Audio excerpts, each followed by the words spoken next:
بسم الله الرحمن الرحيم، وبه نستعين، والصلاة والسلام على سيد المرسلين. السلام عليكم ورحمة الله وبركاته.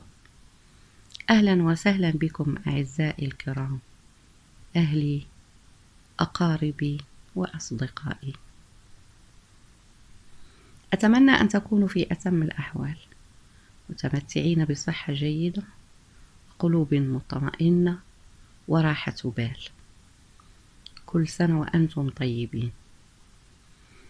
أحببت أن أدردش معكم ونحن على حافة شهر دجنبر ونهاية سنة 2020 الميلادية بحصيلتها وأحداثها.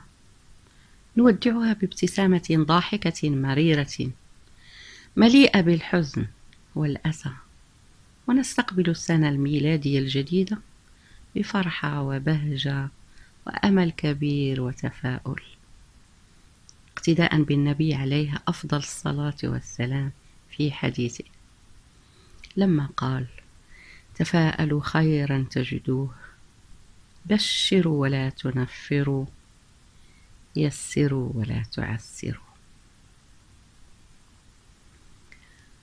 وعن علي بن أبي طالب رضي الله عنه قال: كل متوقع آت، فتوقع ما تتمنى. أعيدها للمرة الثانية لمن لا يعرفها: كل متوقع آت، فتوقع ما تتمنى. إذن أحبائي، كما قلت، هذه السنة مليئة بمآسيها، أولها وأهمها الوباء المتفشي كوفيد-19 أو ما يسمى بكورونا. اللهم احفظنا واحفظ المسلمين جميعا من المرض والوباء.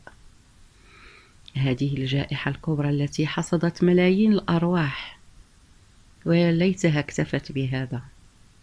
حرمنا من التجمعات العائلية في الأفراح والمسرات وحتى في الضراء، حتى العزاء.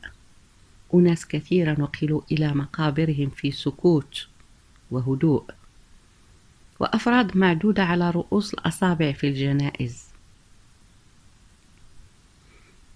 حتى لو كانوا مشهورين إلى أقصى حد. تملكنا الرعب، حتى السلام والعناق وأحضان أولادنا وإخواتنا بات محرجا نتحفظ فيه، غير ما ترتب عنه من أزمة اقتصادية عالمية على جميع المستويات، وتضرر الكثير منا. هناك من توقف عن العمل لفترة، ومن فقد عمله بشكل نهائي. تراكمت الديون بكل المقاييس وعلى جميع المستويات. طبعا أنا أتكلم عن الفئة الاجتماعية الكبرى، وأستثني أصحاب رؤوس الأموال وذوي الدخل العالي، وهم بطبيعة الحال مجرد نسبة بسيطة على عكس شريحة المجتمع الكبير. هذه الشريحة التي هي من الطبقة الوسطى والطبقة الفقيرة. ناهيك عن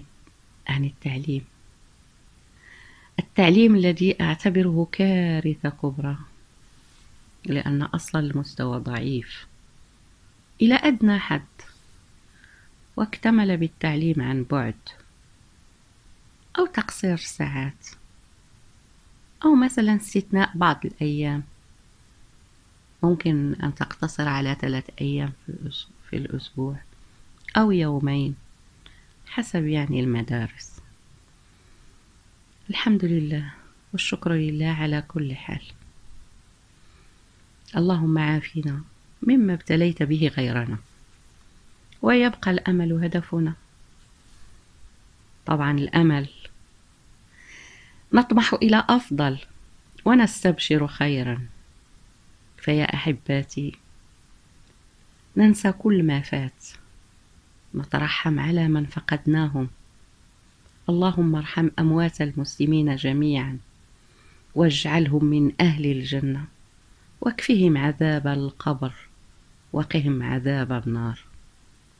ونستقبل من أتوا نستقبل كل من أتى ونتوسم فيه خيرا، نسامح من أساء لنا ونكرم من أكرمنا. فإن شاء الله تكون هذه السنة الجديدة نهاية لآلامنا وأحزاننا وبداية لسعادتنا وفرحنا، لأنه أكيد بعد كل ظلام حالك يأتي فجر جديد مشع بالأمل والنور والبهجة. دمتم سالمين أحبائي، وإلى اللقاء في وقت لاحق بإذن الله.